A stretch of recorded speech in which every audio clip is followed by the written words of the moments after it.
sou Otávio Cabral, eu sou ator e comecei a fazer teatro já por volta dos anos 60 e comecei a fazer teatro porque eu via teatro. Eu estudava em escola pública, né? Eu estudava no grupo escolar e nessa época era costume, uma vez ou outra, a professora dizia: amanhã todo mundo fardado, que nós vamos para o teatro. E como ele ficava na rua onde era a antiga Secretaria da Educação, ali de frente à igreja de São Benedito, nós íamos caminhando até o teatro. E eu vi várias peças, né? Várias peças, e isso começou a me encantar. De ver o pano abrir, as luzes acenderem, e aquilo cada vez que eu ia, me encantava. Tem um outro componente, né? Meu pai era um alfaiate, tinha uma alfaiataria na Avenida Moreira Lima, e tinha um amigo dele que trabalhava nessas peças. E eu ficava assim muito encantado quando eu chegava na alfaiataria do meu pai, que encontrava com ele, ele passava a mão na minha cabeça, e eu comigo dizia: eu sou amigo do artista. Isso me encantava, me deixava... E eu lembro muito bem que um dia eu estava sentado na plateia, assistindo a peça da Maria Clara Machado, Pluft, o Fantasminha. E naquele momento, quando o pano abriu, a peça começou, naquele momento eu disse para mim mesmo: eu um dia quero estar ali. E eu acho que ali surgiu o ator, né? Através do teatro que eu via, não é? Eu vi várias peças de Lúcia Benedetti, de Maria Clara Machado, etc. e tal, Pernambuco de Oliveira, e comecei a fazer teatro através da figura de Linda Mascarenhas, né?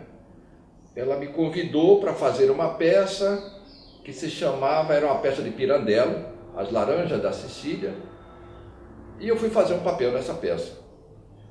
E fiz com Linda essa peça, depois eu fiz uma outra, Telescópio e tal, mas eu sempre fui muito rebelde, e Linda queria muito que as pessoas ficassem exclusivos.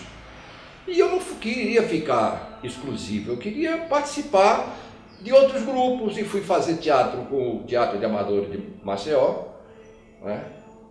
Com Valnei Leite, Gestino Souza, Florencio Teixeira, esse pessoal.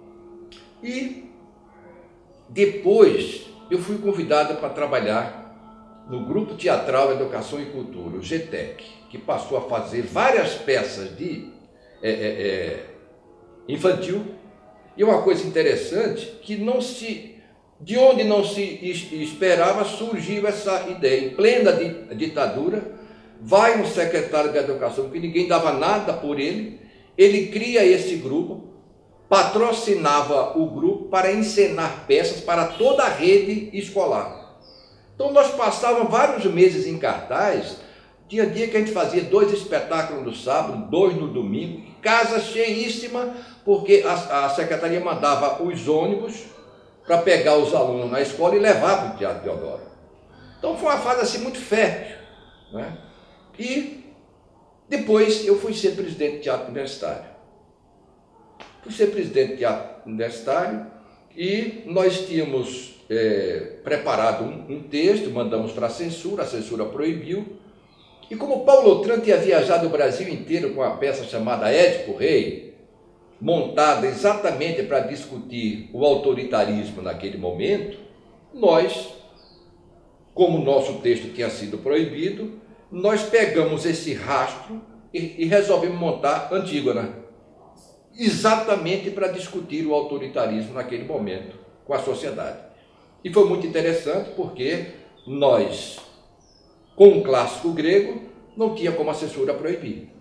E a partir desse clássico grego, nós discutimos efetivamente o autoritarismo. Um espetáculo que me chamou muito a atenção, que eu acho que foi um ponto marcante na produção alagoana, foi quando a ATA montou Hoje é Dia de Rock, uma peça do Zé Vicente, que contrariava totalmente aquele estilo de montagem da ATA. Então monta Hoje é Dia de Rock, e foi um espetáculo completamente diferente. naquele momento, foi importantíssimo para a produção teatral alagoana.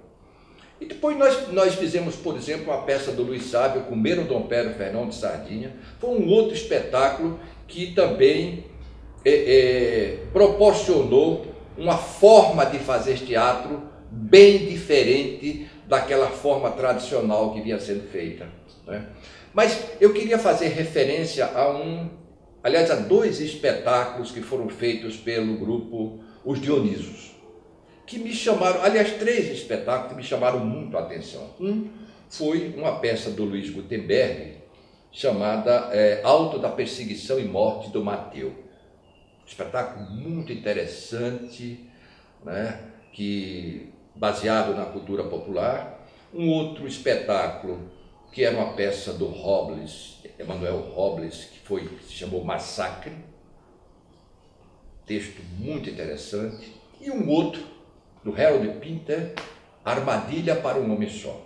Com relação a Massacre, uma coisa interessante, eu fui morar no Rio de Janeiro e abro o jornal, estava vendo um festival de teatro e vi que tinha um grupo de Alagoas com Massacre. Eu fui assistir no Teatro Nacional de Comédia, na Avenida Rio Branco. Eu me lembro que uma coisa que me emocionou muito, que tinha uma cena de Braulio Leite e Edna Pontes, a esposa dele. E eu me lembro que eles fizeram uma cena tão bem feita que ao final da cena a plateia de pé aplaudiu. E eu fiquei muito emocionado porque, não só pelo aplauso em cena aberta, mas porque era um grupo de Alagoas. Eu era alagoano, eu estava no Rio de Janeiro, então aquilo me emocionou muito, me tocou muito, né? Voltei para Maceió e nós fizemos uma peça. Logo depois da inauguração do Teatro de Arena, nós fizemos uma peça que foi uma montagem muito interessante, muito marcante, que foi a peça do Sartre, Entre Quatro Paredes.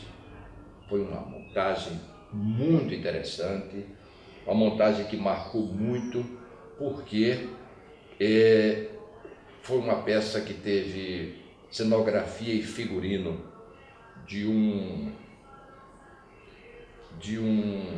estilista que tinha aqui, era o Antônio Carlos Cabral de Melo, que infelizmente morreu num acidente de automóvel vindo de Recife para Maceió, mas ele fez uma cenografia totalmente diferente no Teatro de Arena, desenhou todo o figurino e foi a única direção de Braulio Leite, né? Nós fizemos essa peça, foi uma peça com muito sucesso, né? E posteriormente, depois de Entre Quatro Paredes, nós fomos fazer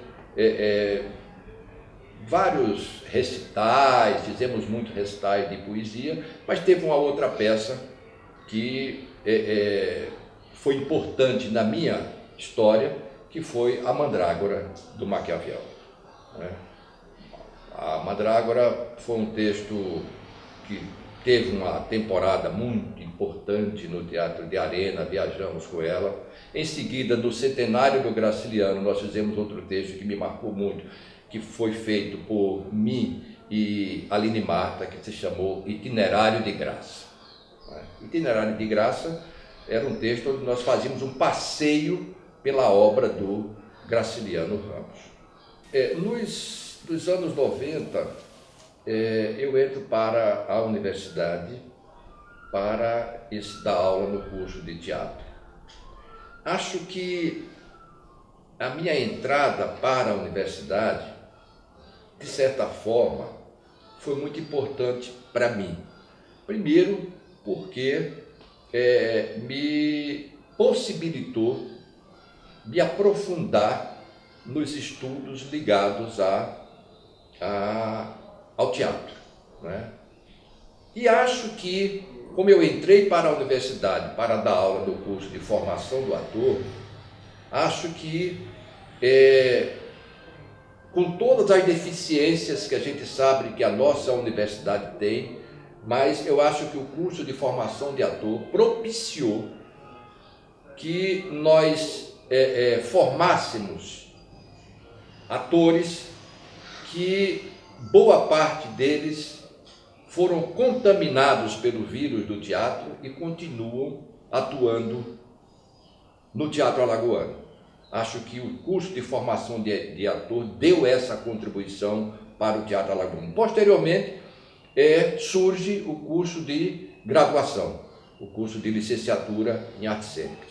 Acho que também, ao longo dos tempos, dentro da sua particularidade, não mais formação de ator, mas licenciatura em artes cênicas, mas de certa forma, eu acho que pelos grupos, pelas companhias que surgiram a partir de alunos que participaram do curso de licenciatura, eu acho que ele também deu uma importante contribuição, e vem dando uma importante contribuição para o desenvolvimento do teatro em Alagoas. Agora, eu acredito, aliás, eu tenho certeza que fazer teatro,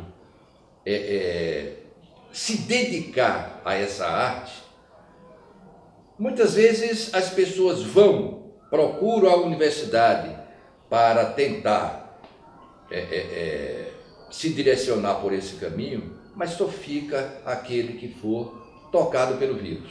Porque teatro é uma coisa chata, cansativa demais, muito cansativo. Só fica quem se apaixona, né? Você tem que se apaixonar pelo teatro. Portanto, eu acho que essa paixão e essa contaminação, aqueles que são tocados, só esses vão entender o que é que eu estou dizendo.